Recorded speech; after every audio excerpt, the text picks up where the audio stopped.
Greetings once again, Retreat Church.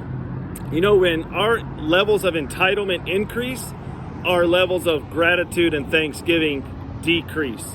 And on this day, Thursday, when we are all celebrating our veterans and thinking about a world without them, right? Do you ever pause for a moment and think what our country would be like if it wasn't for those men and women who have served us so well?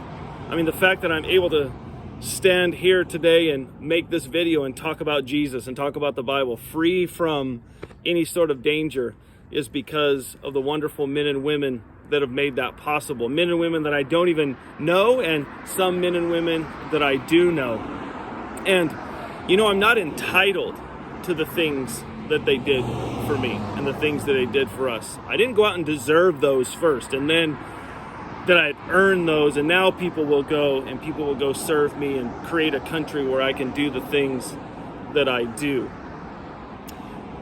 And I've noticed that if I am prideful and if I am entitled, I'm probably going to say thank you a lot less.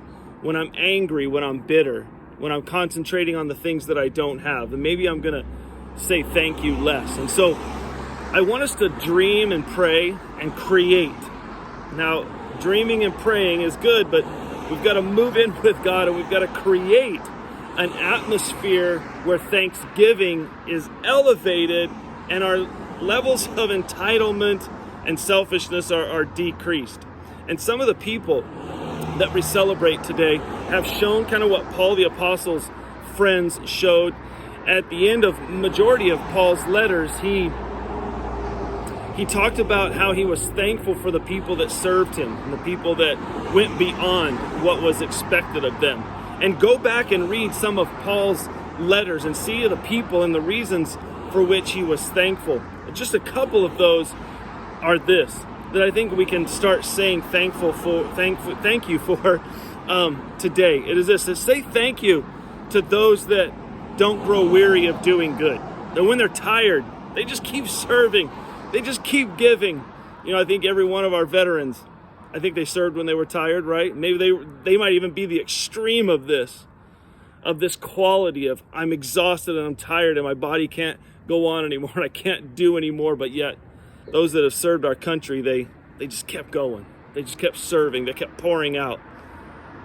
And even the next one in 1 Corinthians is to say thank you for those that their service was out of their devotion, that they were so devoted to you and to me, so devoted to our country, so devoted to the church, so devoted for doing good, that they kept pressing forward, they kept serving, not out of a heart of pride or a heart of competition, but out of a heart of being devoted, a heart of devotion.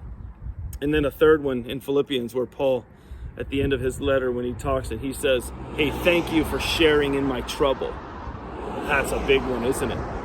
When you're in trouble and you feel isolated and alone, and you feel like majority of people, they've either rejected you or don't have the energy for you. They don't want to share in that trouble. They don't want to step into that arena with you.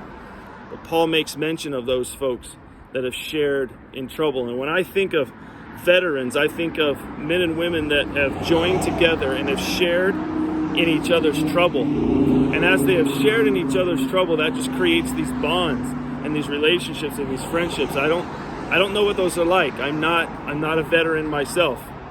And so I kind of try to listen to veterans and I try to hear their stories and I try to be present with them, but I don't ever say that I understand.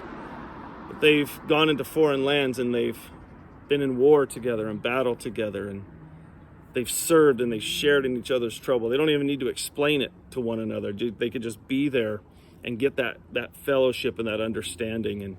And so with those that have served, I say thank you. Thank you for serving when you were tired. Thank you for serving when no one else would. Thank you for sharing in the trouble of this world in ways that very few have. And maybe we can learn from our veterans today on how to pray and dream and create an atmosphere of thanksgiving and of service. God bless you today. I pray that all is going well in your life. If you need prayer, please comment down below this video or contact us at the Retreat Church and we would love to serve you. God bless. We'll see you next time.